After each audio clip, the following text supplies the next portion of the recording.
लेकिन हमारी इक्वेशन ना आज तक यही रही है कि जैसा वो व्यवहार करेंगे वैसे मेरे मन की स्थिति। तो खुशी क्या है? खुशी एक ग्राफ की तरह अगर देखें तो खुशी एक स्टेट ऑफ माइंड है, स्टेबल माइंड, स्थिर अवस्था। स्थिर अवस्था मतलब कोई फ्लक्चुएशन नहीं है यहाँ पर।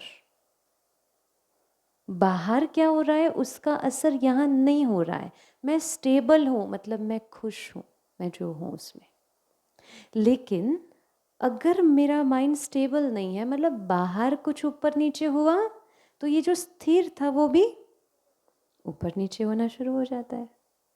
अब ये ऊपर नीचे बाहर तो पहले के ज़माने में थोड़ा कम था। आफ्टर कोविड तो जैसे बहन जी बता रहे थे कि बहुत बढ़ गया है। अब जो वो सीधी लाइन थी वो ग्राफ क्या हो रहा है?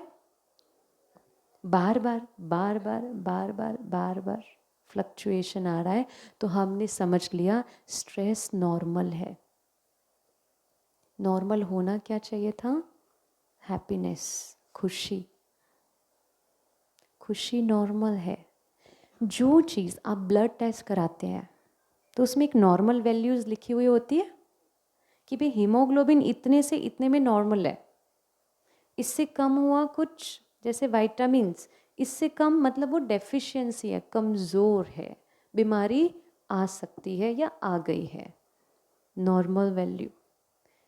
वैसे नॉर्मल वो चीज़ होती है जो हमें कंफर्टेबल फील कराती है। चाहे शरीर की बात करो चाहे इमोशंस की बात करो। स्ट्रेस कंफर्टेबल है? स्ट्रेस कंफर्टेबल है? हर्ट कंफर्टेबल है? लेकिन हमने स्ट्रेस को नॉर्मल क्यों कर कह दिया है? क्योंकि आजकल सबके मन की स्थिति क्या है? ऊपर नीचे है। तो हमें लगा ये नॉर्मल है, और इसलिए अगर किसी को कुछ ऐसे ही घूमते हैं ना बेफिक्र बादशाह होके, तो हम कहते हैं तुम्हें कोई टेंशन ही नहीं है, तो उनको वो एबनॉर्मल लगते हैं। तुम्हें कोई चिंता ही नहीं है। कैसे चिंता नहीं है?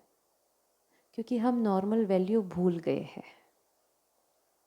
जीवन की नॉर्मल वैल्यूज का चार्ट सिखाया नहीं गया बचपन से कि नॉर्मल है क्या।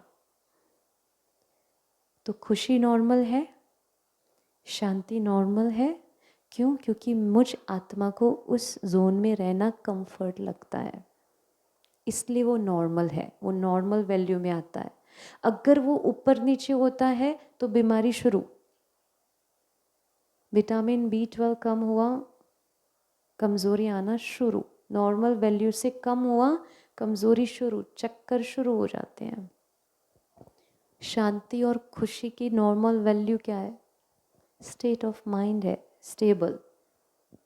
मेरे मन की स्थिति अगर परिस्थिति या व्यक्ति पर आधारित है सपोज, तो आज इस संसार की कोई भी घटना घट रही है, कोई व्यवहार कर रहा है, आपको क्या लगता है वो आपके हिसाब से चलने वाले हैं?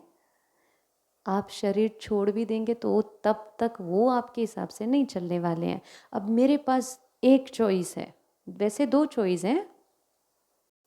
या तो मैं वो जो कर रहे हैं उनको देख देख कर दुखी रहूं, यानी कि डिपेंडेंट रहूं, या फिर उनको तो हम बदल नहीं सकते, मैं अपने आप को बदल दूं। इजी क्या है? उन लोगों को बदलना इजी है या खुद को बदलना इजी है? सबसे इजी तरीका है अपने मन को बदलना। अपने मन को बदलना सबसे इजी है। पूरे जीवन हम क्या ट्राई करते हैं कि वो बदल जाए, बस वो मेरे से ठीक से बात करे ना, वो मेरे से सम्मान से बात करे ना, प्यार से बात करे ना, तो मैं खुश। मेरी खुशी का आधार चीज वस्तुओं पर, व्यक्तियों पर, परिस्थिति पर है। बहुत डिपेंडेंट लाइफ जी रहे हैं, और इसीलिए आज संसार का नंबर 1 डिजीज हो गया है डिपेंडेंसी के वजह से डिप्रेशन। क्योंकि मेरे जीवन का आधार जो खुशी है, वो खुशी का आधार लोग हैं।